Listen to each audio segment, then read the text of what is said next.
peeps, welcome back to another episode of the Messy Truths podcast. We have a special messy politics and protest episode today.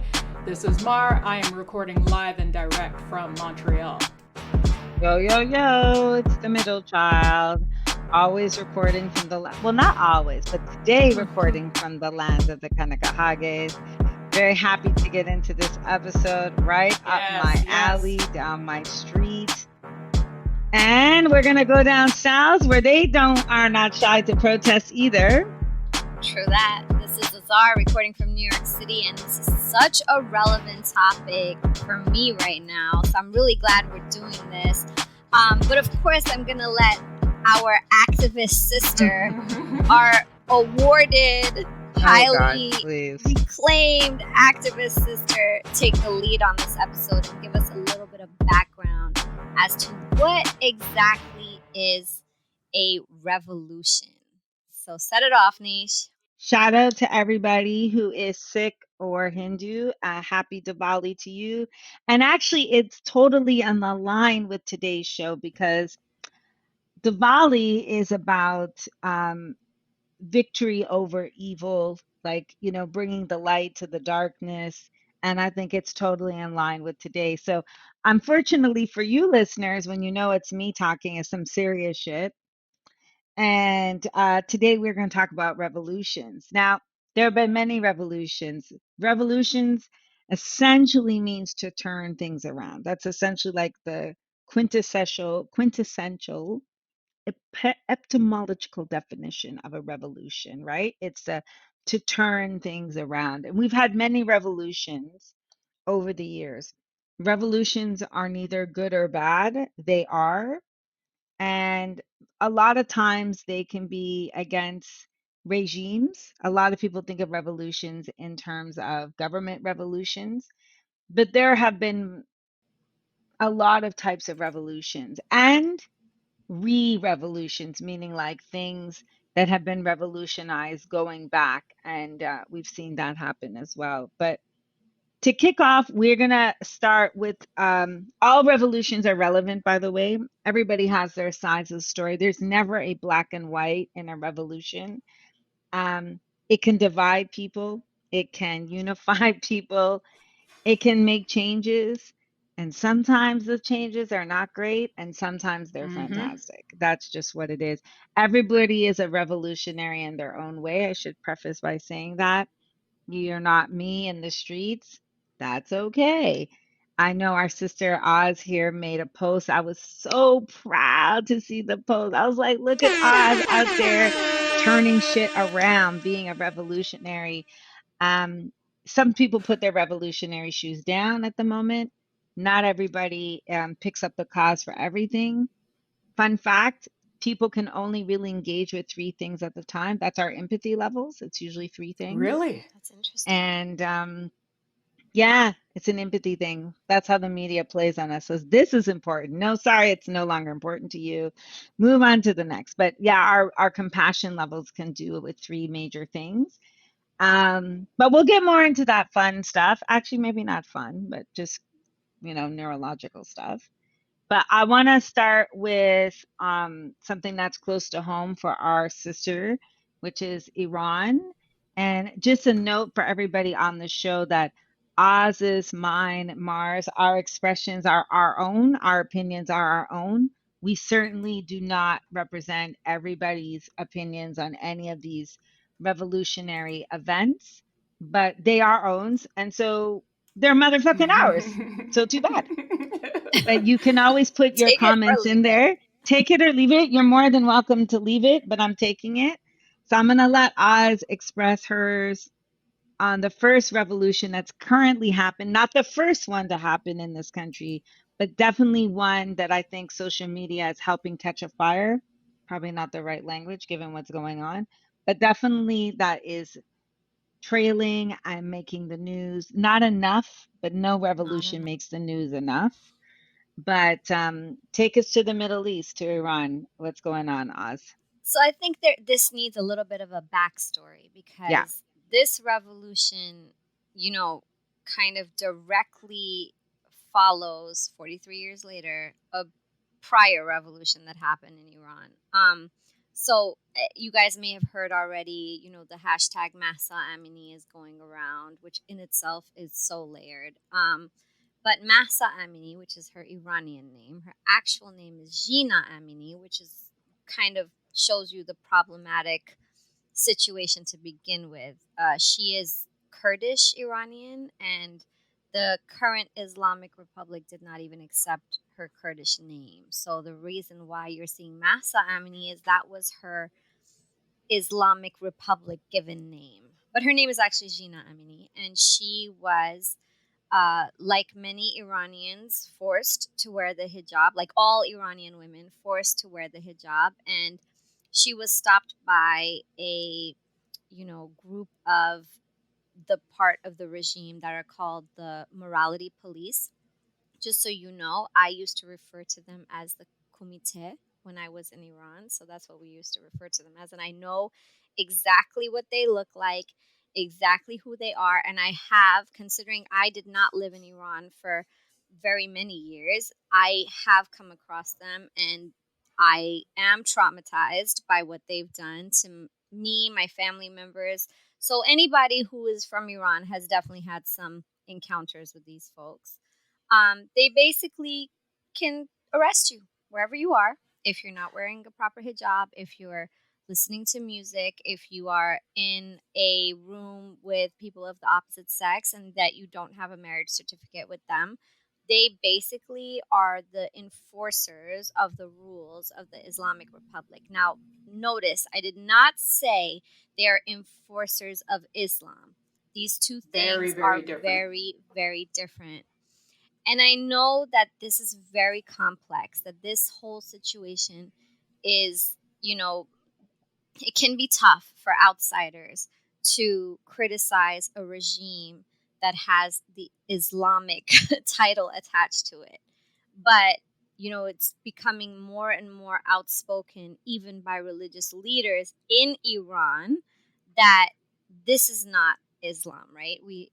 Islam is not about torture. It's definitely not about rape, which happens a lot in these prisons with the Islamic police, these morality police. Sorry, Islam is not about murder. It's definitely not about the violation of human rights, and therefore it's been a touchy subject for a lot of people to talk about. So I can understand some people's silence.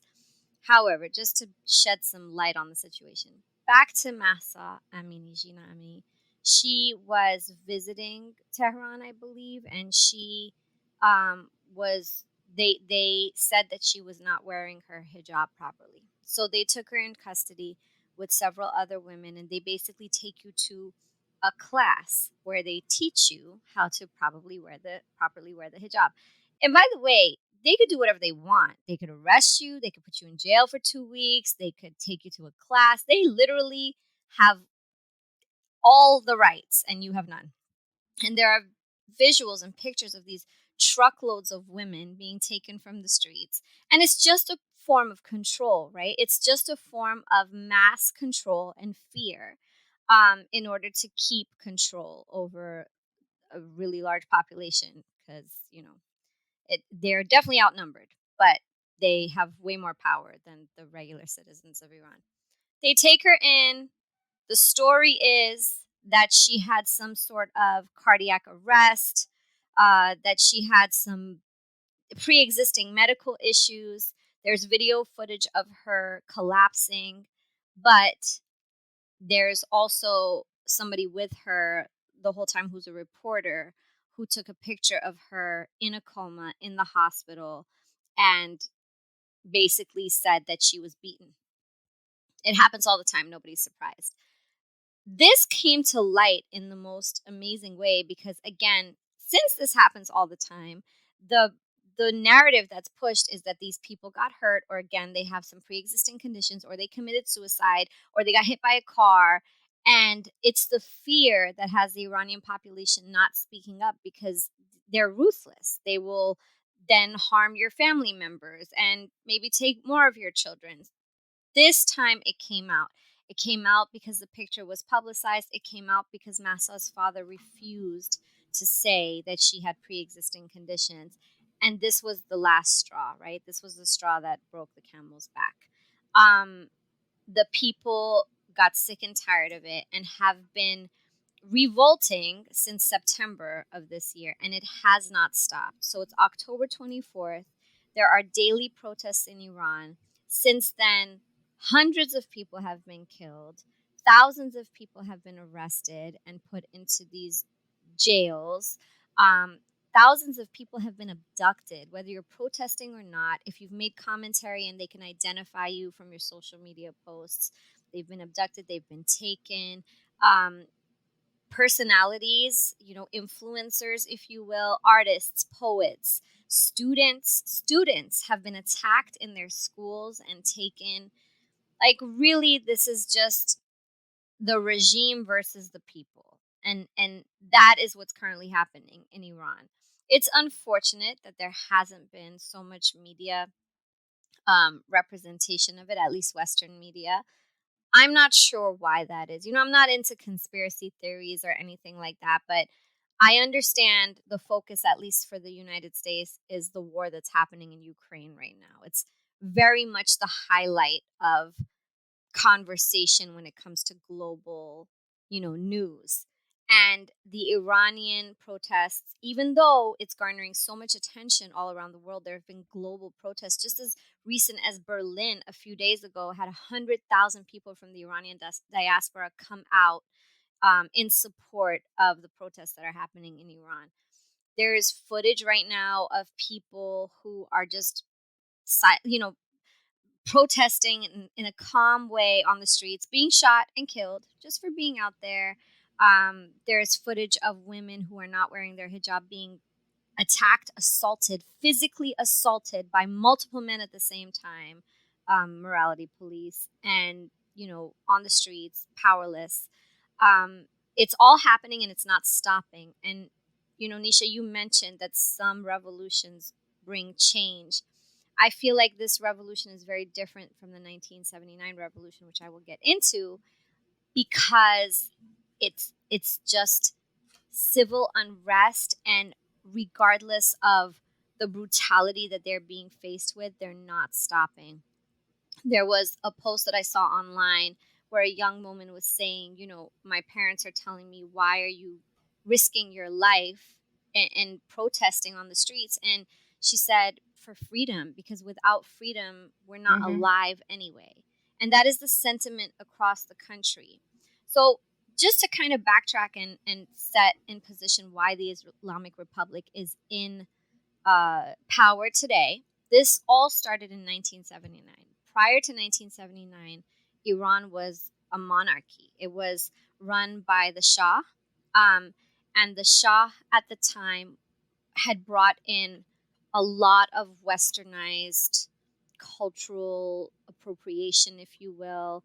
And he was taking away from the people in Iran's freedom of choice, just like this republic is taking it away, probably not to this degree, but definitely, bringing some cultural differences that the Iranian people didn't find their own, and they felt like they were being, I don't want to say whitewashed, but almost, right? So there was a lot of objectification of women, which is not something that was popular in the Iranian culture. They were, as opposed to saying you have to wear mandatory hijabs, they were telling people they can't wear hijabs, which is, just as bad. And people like my grandmother and my aunts who practiced Islam were being violated on the streets by like a bunch of people running and grabbing their hijabs off of their heads. So they had to find creative ways to cover themselves by wearing hats or like bonnets or, wrapping their hair in a certain way that didn't look like a hijab. Just as bad, right? And that revolution was basically like one pendulum swung one way and now it's swung all the way to the opposite end. Exactly. So that revolution was also very much led by women, young women in Iran, students, a generation of women that felt like they were being objectified and felt like their culture and traditions were not being respected, hijabis and non-hijabis alike. And there was a huge disparity between rich and poor at the time of the Shah.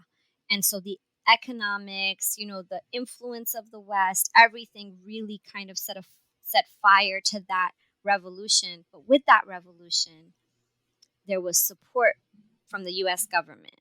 So when the Shah was overthrown, the US government was already in talks with the Ayatollah Khomeini, who was in France, and they kind of made a deal with him, or so it said, so the history kind of alludes to. And the Ayatollah said, "Hey, listen, I will have great dealings with you guys if you help me get the Shah out of the way." And that's what caused the change. And when the Islamic Republic came, they were very welcomed by the people of Iran because their culture, their values kind of aligned with what culture kind of existed in Iran. But very shortly after their entrance into power, they enforced the hijab, the mandated hijab. They started being very dismissive of any other religions and cultures that existed in Iran. They actively neglected the Baluchi people, the Kurds, the Turks, the other cultures and minorities that lived in Iran that were harmoniously living in Iran prior to that time. Mm-hmm. Again, the whole LGBTQ community suffered. Women, men, everybody went down with this regime. There's only a handful of people who are regime supporters who benefit from the values and the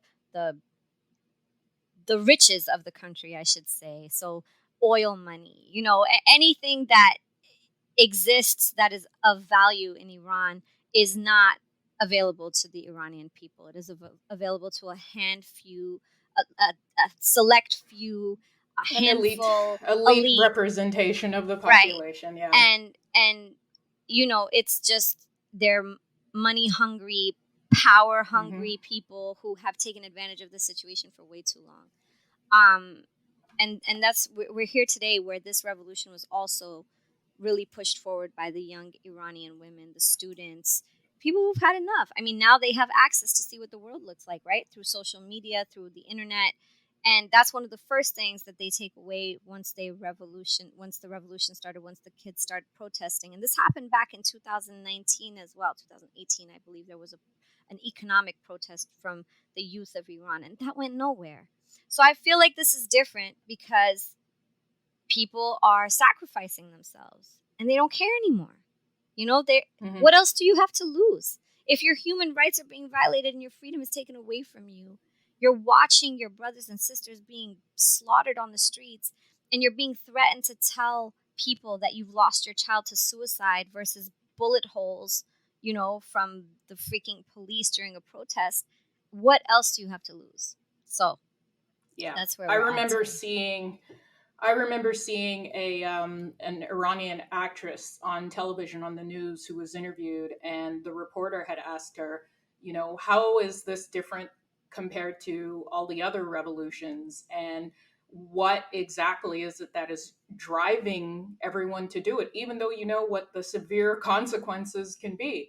And she basically said, it's really, we have nothing to lose. We have nothing else left to lose because we have no freedom, and so there's no point to, trying to contain ourselves and obey these ridiculous laws. We have nothing to lose, so let's just go all in and protest and risk our lives because we want to enrich our lives. And I think it just gets to a point where if you're living in that type of society where you just feel like, I don't have anything left, might as well. See, for those of you That's who high are risk. new, yeah, for Very those of you brave. who are new to revolutionary world, I got some bad news. Um, it's not just about the people protesting, and that's the issue. So when you become an activist, you got to know all the players in the game. And for this game, I think people need to understand that Iran is also under theocracy where religion rules the government, but the problem is that I want to be careful, but their version of religion doesn't necessarily apply. But the other thing is, change revolutions don't always happen with the people who sacrifice themselves. And, I really thank people who go out there. And I really do hope Iran can continue um, shaming the regime for what they're doing. Mm-hmm. The problem is it's the revolution that happens behind the scenes. And if that doesn't go our way, this will continue. So let me explain for those of you who think I'm speaking cryptically.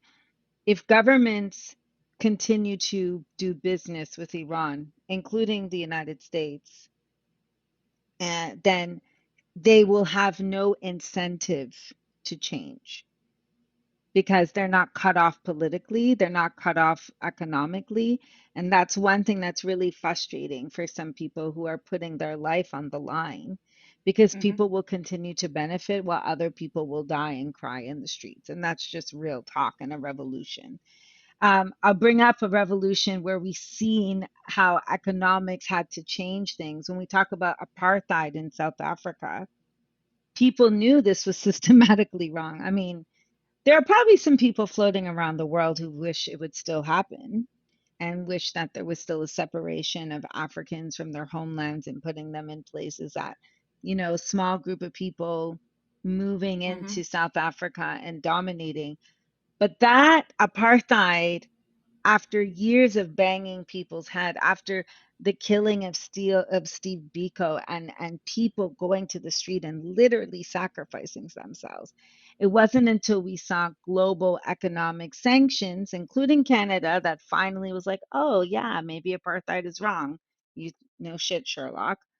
And that's when we begin to see people saying, oh, this is starting to hurt my pockets. That's another part of revolutions that people don't like to hear, and that's the reality. That's why you've got to have change makers at every level in a revolution. The people on the street who take the biggest hit, the biggest sacrifice, but the big swingers are the ones where it starts to hurt their pockets. It has to be that this is no longer economical, sustainable for the current government in order for it to change. And that has nothing to do with God, Well, what's right? interesting, And and I'm that's glad something that we have to remember. that you brought that up. So, one of the pushes that you're hearing from the Iranian people and the diaspora is not to put more sanctions on Iran because the sanctions actually trickle down and hurt the people of Iran, but to Hmm. cut off the international ties that the Ayatollah and the mullahs and the people in the Islamic regime have currently, which is their children living very, Comfortably. comfortable lives Living abroad in the comfortably. United States, in Yeah. Canada, in Europe. And by the way, their children are not covered. So let's put that out there. So, Yeah. the Ayatollah's niece and granddaughter or whatever are out here in the United States and Canada posting pictures in bikinis while his regime is killing other people's daughters in the country for not wearing their hijab properly, right? It's a Right. huge it's hypocrisy at its finest, and if you want to hurt them, you need to hurt them where it hurts them and not hurts the people of Iran. And the sanctions are not doing much, right? The Mm-hmm. reality is you got to get personal.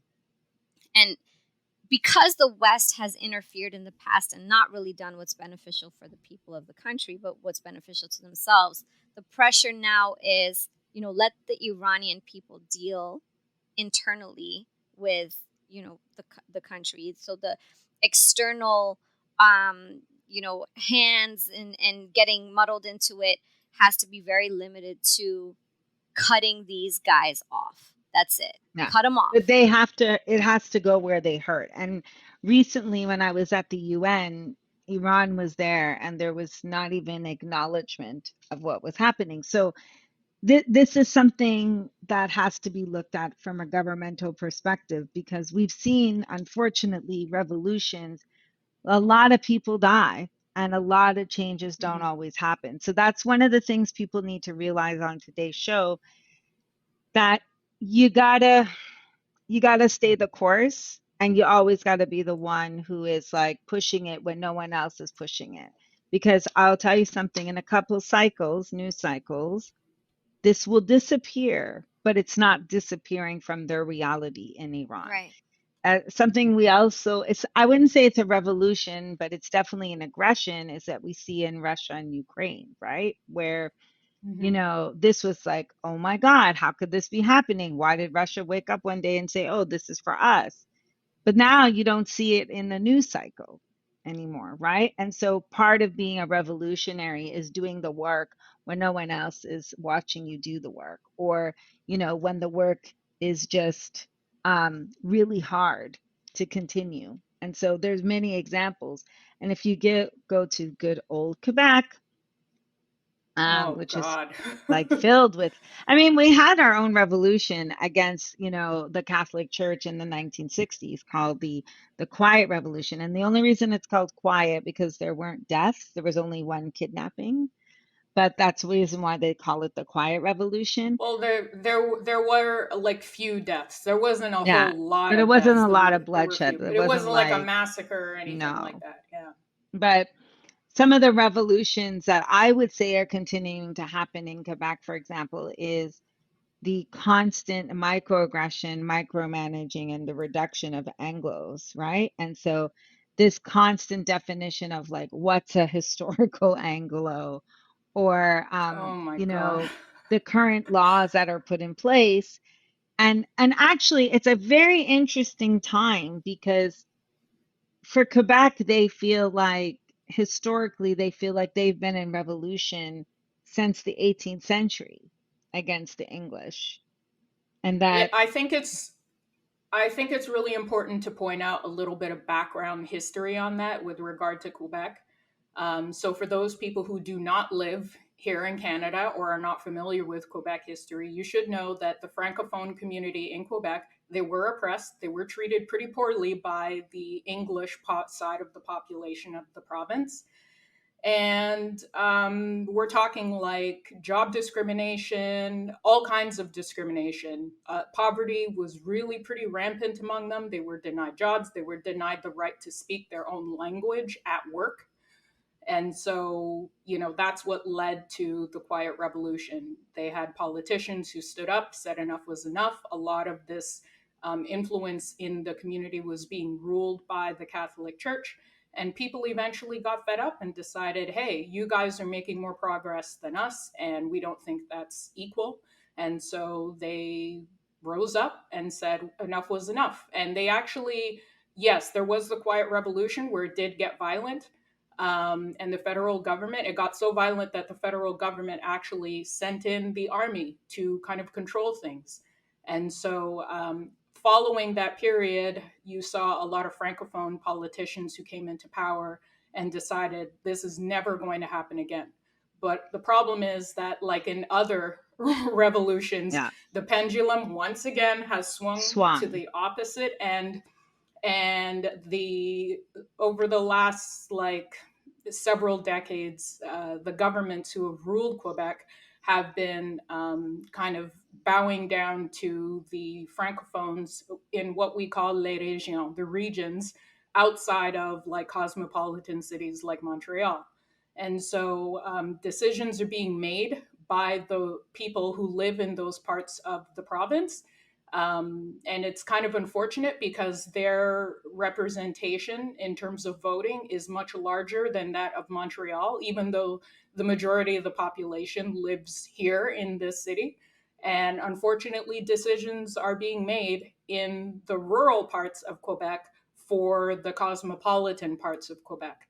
And it's a huge shame because the people in the regions do not have any familiarity or as much familiarity with people of different people who are racialized, people who are of different religions. They are very anti-religion, and so it's bad enough that they are have very sore feelings, and rightly so, about the way the Catholic Church ruled them, and made decisions over during in history. But it's like a hatred for any kind of religion, especially Islam. So Yeah, oddly enough, we had what we call the secularism law here in Quebec, which was passed, unfortunately, and there are still many good lawyers and people who are fighting the fight to reverse that law. It's getting to Supreme Court levels. And It should. unfortunately, what this law does is it discriminates against, it's a secularism law that's designed to prevent anyone who works for the government as a civil servant from wearing any ostentatious religious symbols. So, you know, I think we all can agree that the majority of the people that the government is attacking are people who are Jewish and who wear the kippas And and who Sikh, wear other religious symbols. Yes, the Sikh community, and as well as female Muslim women. hijabis. Yeah. Yes, The so irony you is know, that I think it's a lot. See, I think that's the problem with revolutions that people don't understand. When you're going to plan a revolution, you got to plan what happens after you win. Oh And this yeah. is one of the issues, right? So, in yeah, Quebec's case, like, the pendulum swung, and now they actually use the tactics that were used against them, against other yeah, historically marginalized community. So some fun facts for those of you who are not from Canada. Quebec actually uses tactics from residential schools. In Quebec specifically, people from the Inuk community cannot speak their language to their children. So, we have cases of Bill 21, Bill 40.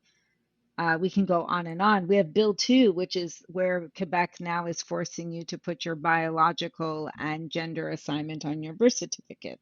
So, sort of governmentally outing people. mm-hmm. And again, these are tactics, maybe not the gender assignment, but definitely the ones with, the residential schools and stuff that were used against them as well. And that's the problem, and that we see with revolutions. I'm always down for a good revolution, but you need to know what's the plan after that, right? Like, how do you Yeah, not repeat what was done for the whole reason of revolution? Or you have a lot of people who would say that life is just circular, right? And so we're always in these processes of changing. And we see that happening, for example, in the example that you gave, Oz, with Iran, where, it's like this absence of balance. And this is the issue with humanity. We constantly are not looking for balance where people can coexist. There's constantly this desire to perpetuate a value system that's the dominant one versus including all views in a way that they can coexist. But don't get me started on that, because then that'll be. But we've had many other revolutions, some good, some bad. Like I said, revolutions are neutral until you slap a leader in there and then see what happens. If we look at the Haitian Revolution in 1804, where this is the first Black republic to defend itself against its colonial masters. And they actually really used a cool technique that I got to bring up. These are my fun facts of revolution. So they use something similar to a puffer fish. So those of you who know what puffer fish are, they're a fish in Japan that if you don't eat it the right way, like, you're dead. That's it. It's a wrap. So it has to be cooked the right way. But in Haiti, they discovered in the 18th century that if you take just a certain amount of right poison, you can appear dead, hence where zombies come from.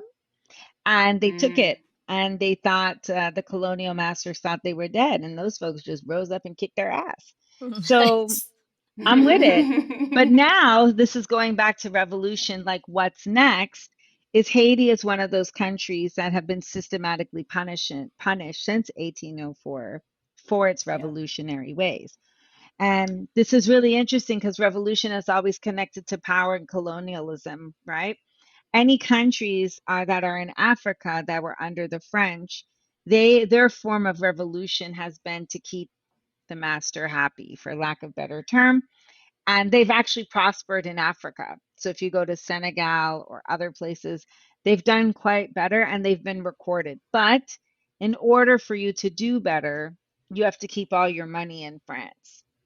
hmm Whereas, Yeah, that's a huge issue with France is that they use economics to try to keep absolutely. colonialism alive. And so Haiti, for many people, there's a lot of criticisms about the political situation, about the economic situation. And what few are willing to acknowledge is that there's been years of taxation by France, Yeah. years and years of it. And it's just, It's stripped. and one of the things that I want to point out is that oftentimes you may have a revolution that occurs, and then after the revolution, you have people in power. But what people don't understand is that unfortunately, the burdens, the economic burdens, still remain because of the fact that, like you said, Nisha, in certain francophone countries in Africa, you still have to maintain ties with Yeah. the colonizer in order to keep things smooth, because the moment you cut ties, it's as if you are banished. And this is where the leaders can, I'm talking about the colonizers themselves, can rally around other Western nations and say, Yeah. you see, this country is incredibly unstable. We need to come up with some policies to make sure that things don't get out of control. And really, all it is just self-preservation on the part of the colonialist, right? That's why you got All to that's plan all it ahead is. before you Yeah. revolutionize. But one of the good countries to talk about, like, I don't want to give you all bad fun facts. Cuba did a great job. Cuba did a great job standing up to the United States. They did pay some prices, but I still feel like Cuba was like, we did this to ourselves and we're sticking to it. And I give them props for that sort of situation. I don't think many Cubans would be like, this is great. Thanks so much, Nisha. But this is a country that made a decision and stuck to their guns. And they actually allied with Iran. So it's in these are like for those of you who are deep political nerds like me, we have two kind of sort of like political alliances in the world. You've got the West and the West and their friends, and then everybody the West doesn't like, they're also a group of friends. So it's like a reality TV show, right? And so in the group of camp or in the camp of non-friends of the West, are friends like Cuba, Iraq, and ironically, Caribbean countries, because they had the introduction to socialism and communism into the Caribbean countries. So you have St. Lucia in there, some other countries that I'm forgetting their names. But then you also have like Russia, you also have like China. So it's really interesting the axis of power. But a really cool thing that comes out of revolutions is actually really good medical care. I don't know if people know. I'm trying to give you some fun facts to revolution to make it a little bit more fun. So, actually, some of the biggest political figures go to Cuba and St. Lucia for medical care. They have some of the best trained doctors in the world in Cuba and cancer leading in Cuba. I know firsthand that St. Lucian politicians, when they were ill, they would fly to Cuba for medical care. Now, the problem with this power of access is that doctors who train in Cuba, for example, of course, have to do it all over again if they make it to the United States or Canada. But Hmm. they are revolutionary doctors. And revolution doesn't always have to be political stuff, right? I mean, it can be hairstyles, it can be women wearing pants, it can be abortion care, which is a big topic now all over the United States, and the West are watching because of the recent decisions that have been taken in the United States. And now we have this Grey's Anatomy just did this revolutionary episode on abortion and women's rights, and a really interesting crafted story of how they wanted to. It's called Let's Talk About Sex. It's the most current episode of Grey's Anatomy. And they talked about how do we make sex more accessible, and you could tell that the writers were very pro choice. It was very clear to me as a person who was watching it. And I thought, isn't this interesting? So another, this is not a fun fact, especially if you're Black out there. The voting rights that were given to African Americans is actually not a right. It can be retracted by the government. So that means that's why people were getting like really and rightfully so worried when the government or the Supreme Court or the courts were pulling back Roe versus Wade, because other rights can now, other so-called rights, and that's why I say no right is ever guaranteed, can now be pulled back. And this is becoming a slippery slope of morality when you start to give the states the right to do things that are fundamentally have to do with human body. So revolutions come in many ways. Talking about women cutting their hair, women wearing makeup, not wearing heels. Heels was a revolution when it came in. Being able, let's talk about the revolution of black hair. Mm-hmm. 2, 3 years ago, women could not wear their natural hair in their workplace. There Let me were, tell you Right. the greatest I'm flex that listening. you do, okay? For all the black women out there with natural hair, like myself and Dr.Nesha, you go into the interview, straighten it, put it in braids, whatever you need to do. And then once you're hired, you let that afro out Let it completely. rock. Is that the swag? Is that what you do? Oh, that's my strategy every single time, Well, because you are not going to deny me a job because of my hair. And it sucks that you even would have to take Do that, steps like right? this, but I'm here for the money and I'm getting through that door, and you will not discriminate against me because of my hair in an what do you interview. mean? Your hair is great. Speaking of Oh, here, thank we you. we have students in the United. It's always the U.S. Come on, U.S. Get it? Like, what are you doing? But anyhow, a student who was a wrestler who wore dreads, and the referee came onto the mat and cut the boy's dreads. I Stop remember this. it. I Yeah, remember that. Yep. right. Wait, I remember this too. And Yep. right, and so Oh no. these are this. There is this revolution. Dreads, my G. Yeah, Dreads. as if they don't Oh, listen to Bob Marley in their sleep or when they're smoking the ganja at night, whatever. oh But my but gosh. this is another revolution, and I want all of you to pick the revolution, because remember what I said, you can only keep three emotional things happening in your brain, and you should pick the three that you feel that you want to actively commit to, because if everybody picks three, then we're all good, right? Everybody should be covered. Yeah. That's my math anyways. So let me ask you, since you mentioned the natural hair, do we feel like there has been significant change from the Black Lives Matter movement, I was from just those about to bring that protests? up. So go for it. You know what I find interesting? People are like, well, since the Black Lives Matter movement in 2020, no, bitch. No, bitch. No, bitch. Black lives have been going on since you enslaved us and brought us to the goddamn continent, right? So Black lives been Yeah. mattering.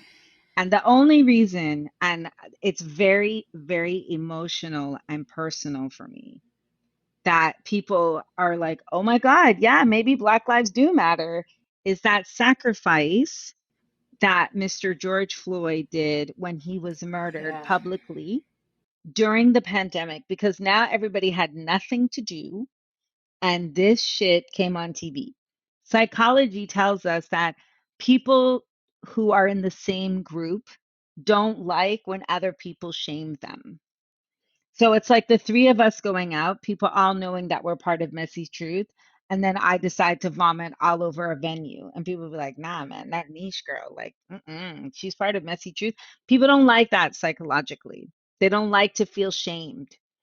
And here we have, again, George Floyd calling out for his mother while systematically losing his life. And people of Caucasian descent had to see that. And for the first time, I think they were like, yo, we don't like this. Uh, can I I just know, say, I know we don't like it, Mar, but this is the shift that we begin to see. So when people say, "Oh, we started our DEI work in 2020," I'm like, you should have started it Yeah. ages back. yeah, there's really there's something interesting that people were able to see during the Black Lives Matter movement and following the George Floyd murder. And what we saw, I saw very openly, and I'm sure there's people who are still going to deny it to this day, but to me, it's just, and let me just say, not all white folks, but some white folks, know exactly what the fuck is going on. They do. It's really what it comes down to is the empathy switch. They decide whether they want to put it on or turn it off. That's a And fact.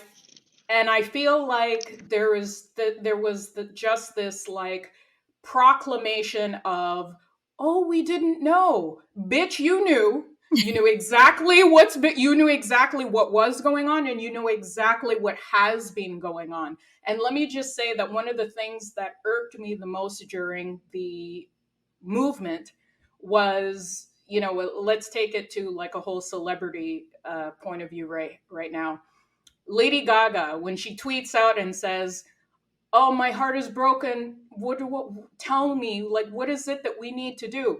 Bitch, you know exactly what you need to do. You know exactly what's going on. You know exactly what it is that Okay. is I'm going to happening, help Mar but out here, you do listeners. not want to change your position, and you don't want to step out from the crowd and stand up. You just don't want to lose your position in society. So I feel like I get very irritated Mm-hmm. when certain white folks pretend like they just woke up and saw something happening But they when did, you know Mar. exactly what's been going But on. that's what No, I'm no, no. saying, Mar. They Some of did. them have known exactly what has been going on.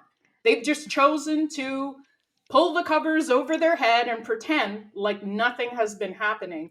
But they know exactly, they know full well what has been happening. And that's what bothers me the most. I This hear is why you. I do not have any love for politicians, because listen, we just had an election, a provincial election here in Quebec. Vomit. I already explained to the listeners that the pendulum has swung the other way, and now our current government has initiated all of these like moral laws, moral legislation to appeal to voters in areas of the province that have more voting power. And so they bring up this is now where they bring up the problem with our society is the immigrants. The problem with our society is Muslim women and Jewish people and Sikh people. The problem with our society is that no one is speaking our language. They're not speaking the language that we like. And now that the election is over, there's no more talk about those being those quote unquote factors for why there's ills in the society. And it's because the politicians know that this is what the people who have voting power want to hear. It's a political game. It's all about like just shenanigans and screwing around and trying to say anything to appeal to voters. And it's like it's like stoking a fire. And it's not just unique to Quebec. You see it all over the place, all across states in the U.S. You see it in other countries. And this is the thing that I really hope listeners can walk away from the show knowing, and it's that it's the the war is never really about the war. Never. It's Fact. never about the war. It just Never. isn't. Like I heard an amazing quote. I can't remember where it came from, but it's the quote said, "War is politics with bloodshed, and politics is war without bloodshed." Facts. Okay? The war is never about the war. There's always some sort of issue that's far deeper and far greater behind the scenes. Azar, you explained that with regard to the current regime in they're imposing a set of values for the society to live by, but yet their own children are not abiding by those values. The values of the members of the Quebec government, for many years, they have been insisting that people who live in Quebec should learn French, should operate in French in their work life, in their family life, in their social life. And they've even denied the right for people to send their children to English language schools. And yet, where are those politicians' children's going to? They're going to English schools. They're going Of to course. private English schools here in the province, and they're going to English schools abroad in the United States, boarding schools, expensive private schools in the United States, and they're free to learn the language that they believe is oppressing their people. And I just, Same hypocrisy, bro. people know That's what what's I'm up. trying to They know tell you what's about up, but they just don't revolutions, want to give right? up the power. You got to have a plan. The power is you got to have, that's the problem. You got to have the power and the plan. And my thing with Black Lives Matter is that I don't know if I agree that You're still everyone waiting for your knew. money back? You want to rent the house that founder purchased with all No, of the no. I will tell you with all the this. funds the organization received? I will tell you this. The root of revolution starts with you. That's one thing I've realized I in all agree. my years of doing this work. And people ask why I do it is because it really starts with me. There's one thing I live by is that my access to privilege cannot come at the expense of someone's oppression. And until Mm-hmm. people can hold themselves accountable to how much privilege they have and who's underneath you while you're holding that privilege, then people will continue to fight for some form of equity. And that's the issue that we have. So, Mar, when you're like, oh, we didn't know, the truth is they probably didn't think they knew because they didn't have to know. They have the privilege of not knowing. They have the privilege of closing their eyes. They have the privilege of putting their blanket over their head. There are people in this world who have the privilege of never interacting with different people and living their lives of privilege. So, that's one of the problems that we have in revolutions, right? When we are making a decision to choose the privilege to ignore the oppression of others.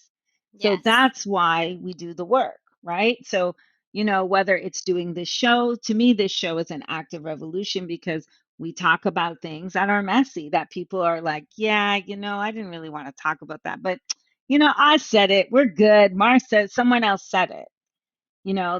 That's the Nisha active said revolution. it. Nisha Yeah, said that's it. true. I can say a lot of things, but I don't know who's listening to the show and I don't want to be on no one's watch list. I'm trying to travel.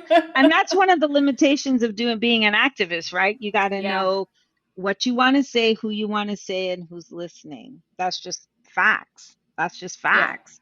Well, I want But to talk a little bit about the Black Lives Matter movement as a non-Black woman, okay? Because I think for me, one of the things that happened then and what I see again during this time with the Iranian protests is the whole subject of silence is violence, right? If you're not what is the word? If if you're silent, you're you're complicit. complicit. Thank you. Mm-hmm. There you go. And I felt that to my core during the Black Lives Matter movement, even though I cannot relate, right? I have been a recipient of racism, but absolutely not to the degree of, a Black woman or a Black man, especially in the United States of America. I'm racially ambiguous. There's privilege with that. So it was the whole facing of like being aware of my privilege, right? Very eye opening for me. There was a lot of language that I was faced with during the Black Lives Matter movement that made me aware of my oppression towards me that I didn't even realize was happening, right? Like we heard the term gaslighting so much during the Black Lives Matter movement. We saw the disparity and the discrepancy between how you were being treated in your workplace or how you had been treated in school, how you're treated by the police. So different. And the spectrum is Yeah. huge. And, I'm definitely not on the white side of the spectrum necessarily, but I'm not on the black side of the spectrum either. So it was very Mm, eye opening for me that these conversations were being had and how many people that I knew were not talking about it. Like mm-hmm, it was Mm-hmm. enraging to me that people were not acknowledging what was happening and talking about it actively and sharing. Now, mind you, I never saw the George Floyd video, nor do I want to. no. Right? I Yep. that I never shared that content. I think it's very triggering, and I just don't think that it should be sensationalized. Right? Like I don't. Yep. But I know how important it was for some people to see it because of the denial, because of the lack of awareness and because of, Mar, you're right. You knew, but Of now you course. can't deny it, right? Now you can't say it's not, Mm-hmm. it's not happening. I think that that was so important. I don't think the change was enough. Kind of like what you said, Nesha, that some revolutions cause change. It's not enough. I do think that there was a good amount of change, though. I feel like a lot of people who were getting away with saying shit that shouldn't have been said and doing things that shouldn't have been done are being a little bit more punished or more at risk in their corporate environments. And I think that was so necessary. I don't think it's enough.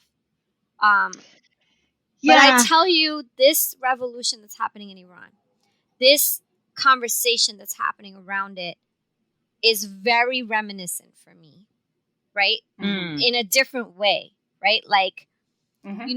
there was a lot of tweets and messaging about check on your black friends. Like, we are not okay. Your black friends are Yeah. not okay. I mean, I thought I got it then, but I get it. Mm. And Yeah. it's that trauma exists in the entire African American community, African Canadian, Black community, in the Western culture, maybe in Africa, I don't know.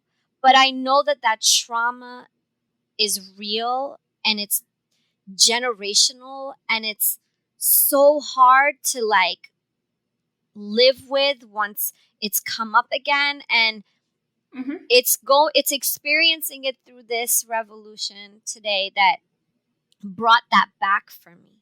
You know what I Yeah. mean? No, I get it Mm-hmm. 100% because now you're like, oh shit, that's the taste that none of us want in our mouth. When like if Yep. you came to my house and eat, you're like, God damn, Niche, we love you, but that's not the taste we want in our mouth because you can't cook, bitch. And unless I have my Hello Fresh box, then maybe.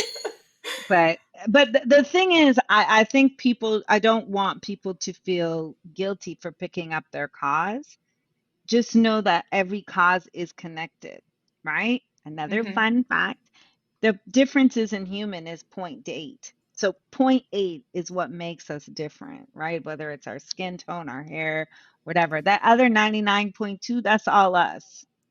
So I don't have to be Iranian to pick up. I don't have to be indigenous to understand. I am a woman, so I definitely understand this one. Like this one, it irks me to the core with the abortion Right. rights. It irks me because I'm just like, hold on a minute. You don't even have a uterus, dude. Yep. How the Like, fuck are you are you making this in my decision for body? Like, anybody? shit, Right. Yep. that's some legal rape there. Like, I just can't even take that But one. you're so right, because essentially it's human rights, right? Like, it's Yeah. literally basic fundamental. What the fuck are you doing in my business because of Yep. my sex, gender, orientation, skin color, ethnicity, religion? What the fuck are you doing in my business, bro? Get the fuck out of my Yep. business. And like, Yeah. here we are in 2022, and people don't Talking have about this shit this. right. People don't have this shit right. But they don't have it right because the very foundation of this shit was wrong. And that's how I wanted to get to this point. We can talk about human rights, we can talk about, privilege and power, but the truth is the biggest revolution, and oh my God, I know I'm going on the watch list now.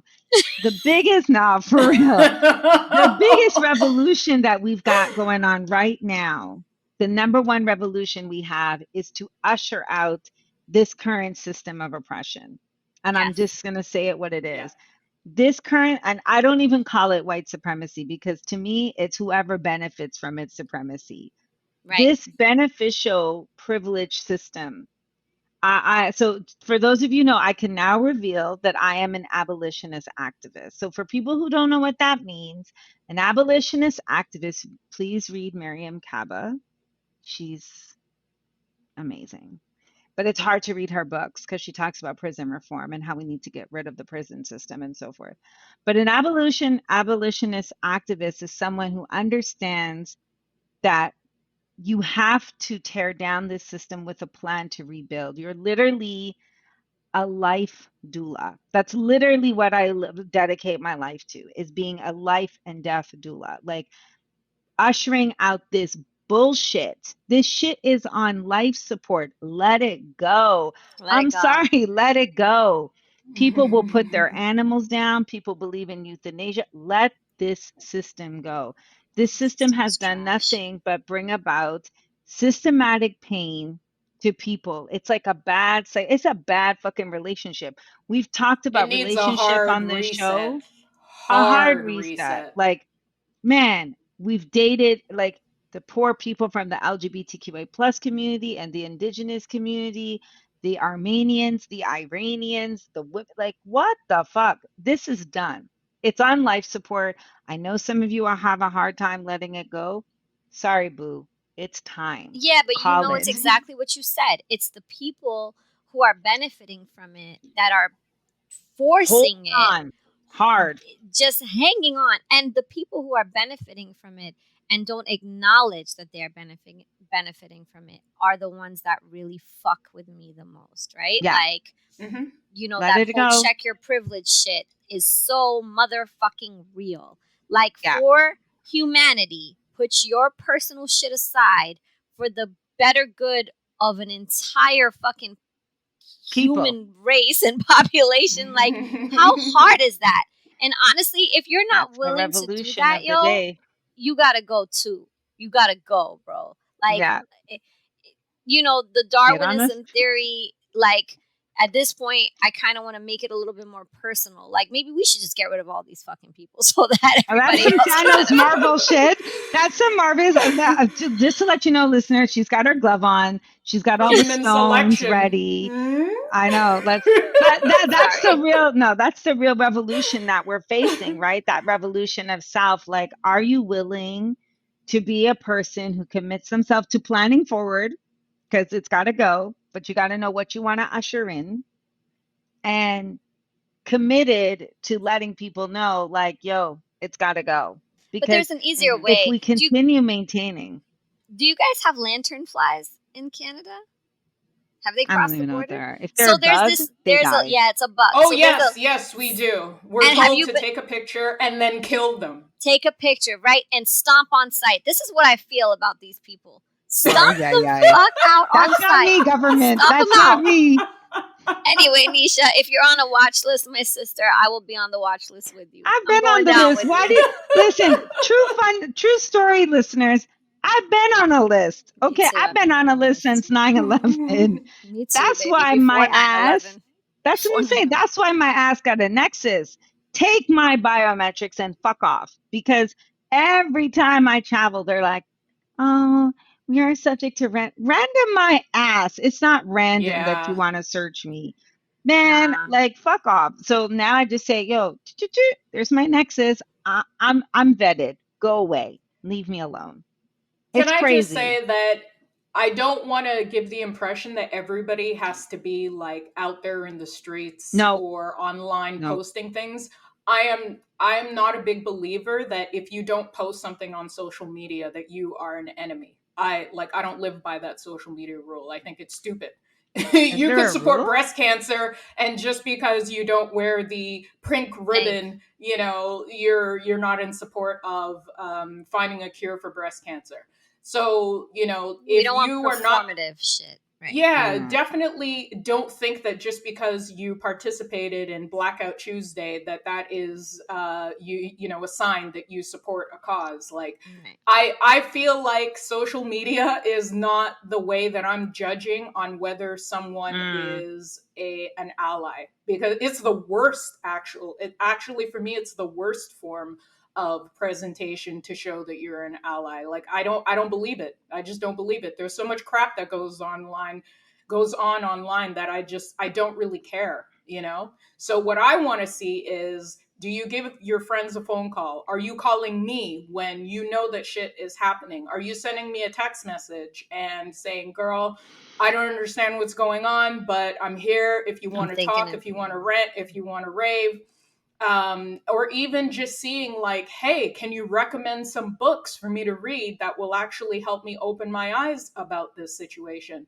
That to me is way more meaningful than you putting something up on your social media account. Because I really don't care about your Instagram account or your Facebook page. what? That's Everybody not loves a good where Insta.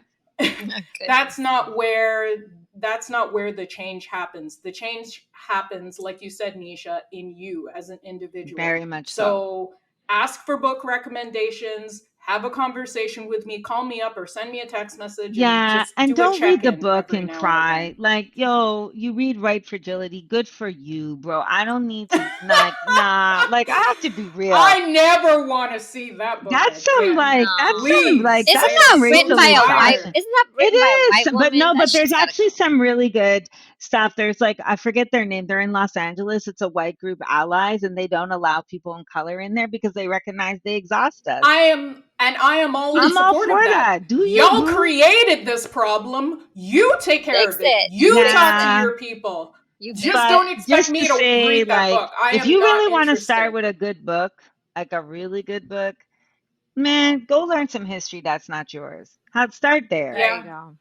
And Fair. I have an activist playlist, as you know, as I'm getting ready. So Mara's right. You don't have to put on the paint under your eyes and the disguises. Shout out to Static, because you know he's my fellow activist as well.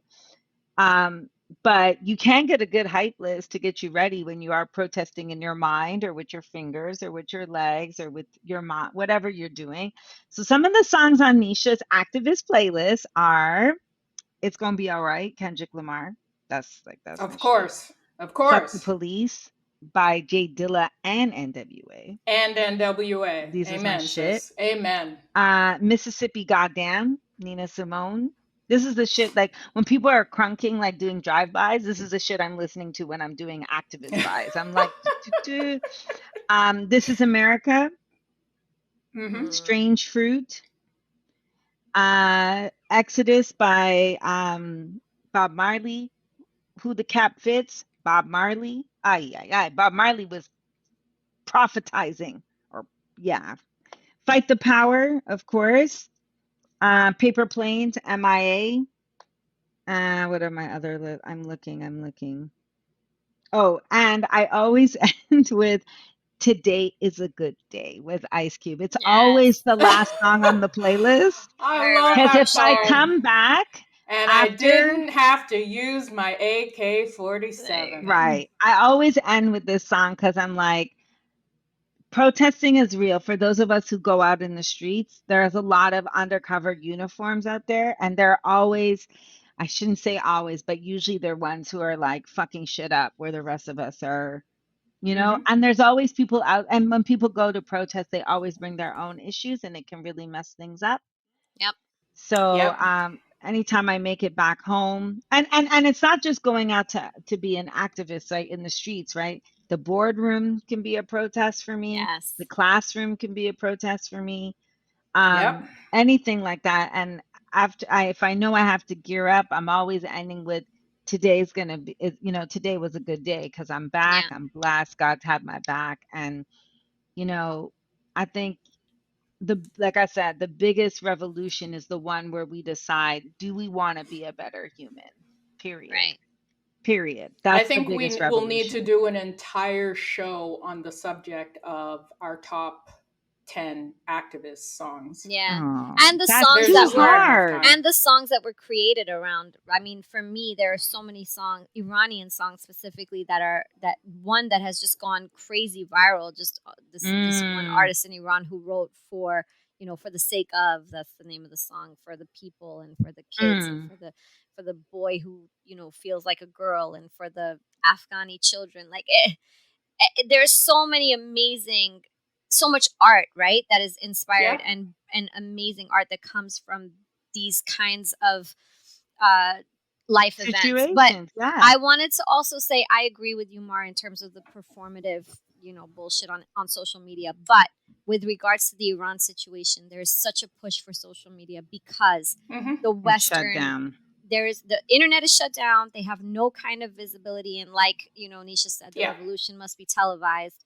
And there are there is- exceptions, and this Yeah. is one of them. And One there of are them. exceptions with regard to some Asian countries, like, for instance, when China was shutting down social media Right. regarding the protests in Hong Kong, and so many other examples. In those cases, I am in full support of using social media Share it. as a political tool in order to bring light and full awareness, global awareness to what is happening in certain places. Always protect yourself, folks. I'm just saying in privileged Western countries, Mm-hmm. it doesn't Nah, have the it's plenty. same Doesn't have the impact. same Yeah. impact for sure. But definitely with regards to Iran, please share anything you wouldn't believe that some people are still not aware of what's happening, and it's been happening for a month. People are Yep. and it's bigger than Iran at this point. So just Yeah. please share, repost anything you can find. And we definitely Yeah. should do a whole other I can't do 10 songs. episode. Nah, we're gonna delve into the music of this whole vibe 10 on another songs. episode I for don't know. sure. 5 to 10. 5 to 10. No. I mean, I can't figure stop She at has, like, 10. I have a hundreds. whole, yeah. But she I has just want hundreds. to, one last thing before we go. We got 4 minutes. Of course. I just want to say hip hop is the music of revolution, Hell right? yeah. Yes. Like hip hop. Absolutely. And you 1000%. know, I'm such a purist when it comes to this shit. But like, if you talking about gang the bitch looks, so don't worry. I like to shake my ass too. It's a whole running joke on the show. I like to Oh no, twerk. we know. But hip hop and its roots was to talk about the state of people that was going on in New York, right? And 1000%. so Yeah. that, to me, when I listen to a shout out to, Black Star Self Definition, that's the opening track of my activist list, because it really speaks about, like, knowledge yourself is like life after death. And I was like, okay, yeah, we're good. That whole Black Star album is a revolution in in and itself, of itself. right? Yes. And I shout out to Kendrick, because to me, he's that next person coming up talking about real shit. But hip hop itself, everybody who's got protest music, although it did start with Otis Redding and, like, Bob Dylan talking to each other, and a change gonna come. And Bob Dylan, I do a whole unit on protest music, so this is like my shit. But honestly, folks, like, music has always been a source of revolution, whether it was to get you out of slavery, whether it was to tell you a direction, whether it was a call and response, music. And be careful out there. I mean, I know I like to go out, and Oz and Mar are talking about their ways, but this system will not die easy. So you be careful out there. You protect yourself. It's not a game. People will fuck you up. So protect yourself in the revolution game. But that's also, it. Go ahead, Mar. Before we wrap it up, I just want to also bring attention to another book that I read several years ago that totally opened my eyes about something, what's happening in conservative America, if you will. We just talked about white fragility and how I never want to see that book cover again. Nothing against the author. White people, go out and get that book. If that's what helps you open your eyes and see things, go ahead and do that. But I also want to draw attention to another book called The End of White Christian America by the author and scholar Robert P. Jones. And that book is about the decline of white Americans who identify as Christian, and why it is causing so much peril in the white Christian community, how it has been complicit in the issues surrounding Black Christians in the United States, and just Black people in general, racialized individuals in general, and why we are seeing some white folks act really cray-cray today. And why there's always this very interesting theme of an apocalypse is happening. It's really interesting that the equalization of rights in the United States is always somehow synonymous to some white folks as as like the end of the world. Right? Well, it is, and that's right? really where it comes from, right? But it's it is the end of their world, End of their and or a transition into a new world, and the inability to accept the evolution. And so it's a really fantastic book. It explains, it was published like several years ago, but it explains why you guys got the president you got several years ago, Mr. Trump. Yep. And why you're seeing a lot of people from white communities behaving and acting a certain way. And that is also very similar to what is happening here in Canada and also specifically here in Quebec, and why people in more rural, homogenous communities are having a difficult time accepting the change that is taking place in the world around them. So I strongly recommend that you guys go and check out that book. It's great. It's great intel for We're you. gonna be all right. Well, I hope we will be. I hope we will be. So that's it for us. We appreciate you for listening. Thank you, ladies, for your incredible contributions to the show. And just, I pray for y'all on the watch list. I am not on a watch list of any kind that I know of. You're associated with us now. So I can still go out there and bail you out. Thank you. Still bail you out. To be corny, we want to be on your watch list. So check us out on all of our social media platforms. That's why you can use social media to check us out. Yeah. Facebook, Instagram, Spotify, Apple. That's usually Ma's part. Rating and reviewing us would be greatly appreciated. Yeah, you guys do more of that, guys. Let's do more of that. Please. Yeah. And don't worry. Thank you. Today was a good day. Today was a good day. Peace. Peace, y'all.